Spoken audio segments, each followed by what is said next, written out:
লাল লাল ঝাল ঝাল খাসি মাংস বানানোর জন্য এই যে কড়াইয়ে তেল দিয়ে দিলাম। এবার আঁচটা বাড়িয়ে দেবো, আলুগুলো ভেজে নেব।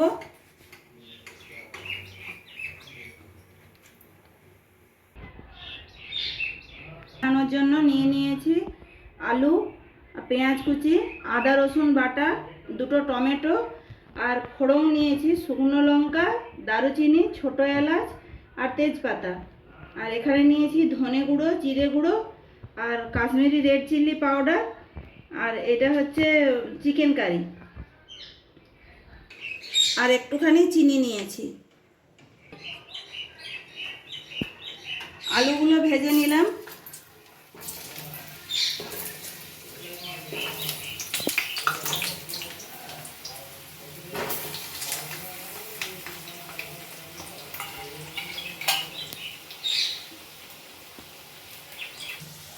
আলুগুলো ভাজা হয়ে গেছে বন্ধুরা, এবার আলুগুলো তুলে নেবো। এই যে দেখুন ব্রাউন কালার করে ভেজে নিয়েছি।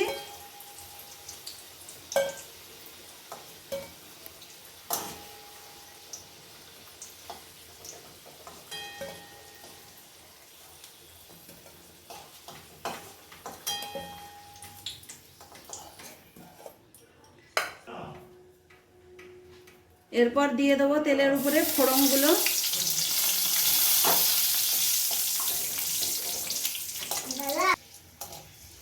এই যে তেলের উপরে ফোড়নগুলো দিয়ে দিয়েছি বন্ধুরা, ফোড়নগুলো হয়ে গেছে।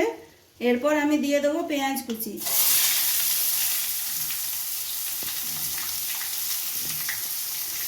পেঁয়াজের ওপর হালকা নুন দিয়ে দিলে বন্ধুরা তাড়াতাড়ি সেদ্ধ হয়ে যায় এবং হালকা ব্রাউন কালার হয়ে যায়। ওই জন্য আমি একটু নুন দিয়ে দিলাম এবং বেশি আঁচে পেঁয়াজটা কষাতে থাকবো।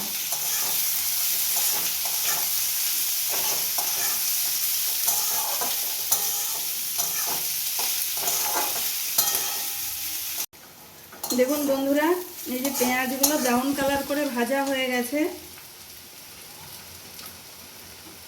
এরপর আমি দিয়ে দেবো এই যে আদা রসুনের পেস্টটা।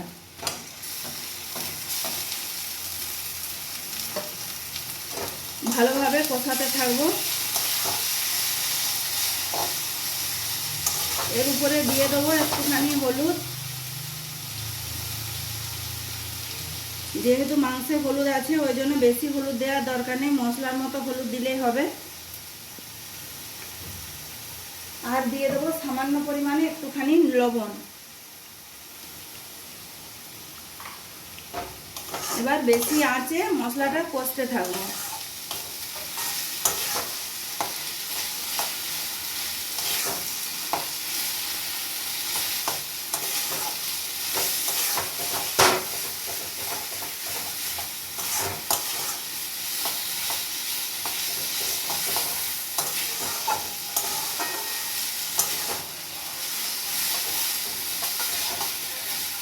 মশলাটা এই যে কষানো হয়ে গেছে, হাফটা কষানো হয়েছে। এরপরে দিয়ে দেবো দুটো টমেটো কেটে রেখেছি, দুটো টমেটো, জিরে গুঁড়ো, ধনে গুঁড়ো, লঙ্কা গুঁড়ো, মিট মশলা আর চিকেন কারি আর অল্প পরিমাণ চিনি।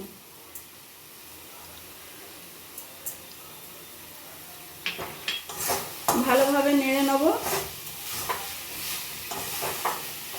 এবং ভালোভাবে কষাতে থাকবো। একটু আঁচটা বাড়িয়ে কষাতে থাকবো।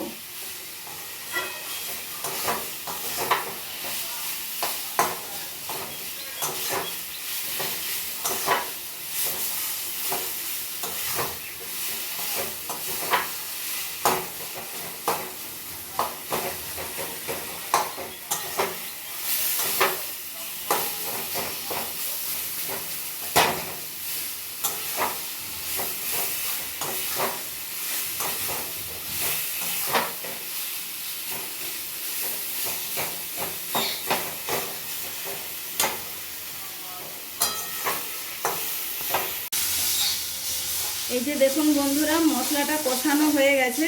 কি করে বুঝবো মশলাটা কষানো হয়ে গেছে?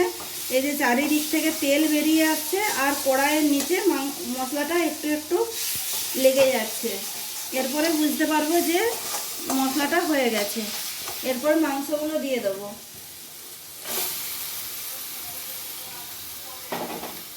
এবার ভালোভাবে কষাতে থাকবো।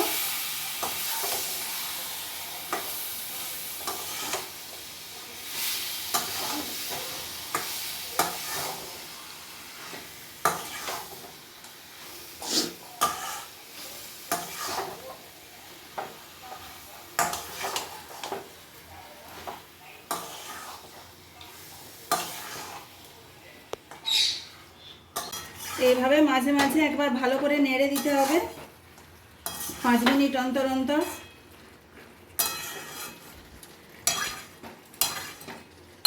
এবং খানিকক্ষণের জন্য ঢাকা দিয়ে রাখতে হবে।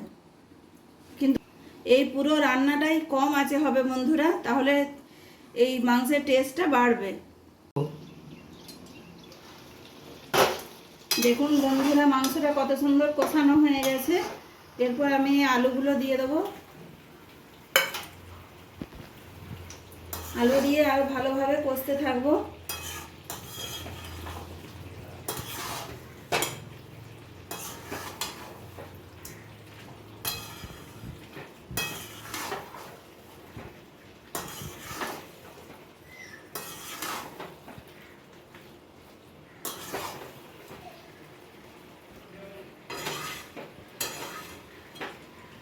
এবার আমি আবার ঢাকা দিয়ে দেবো 10 মিনিটের জন্য।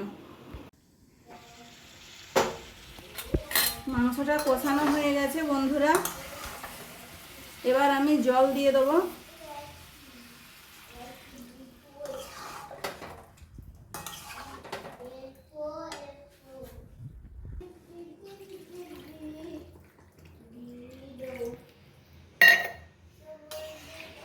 জল দেওয়ার সময় আঁচটা একটু বাড়িয়ে দেবো।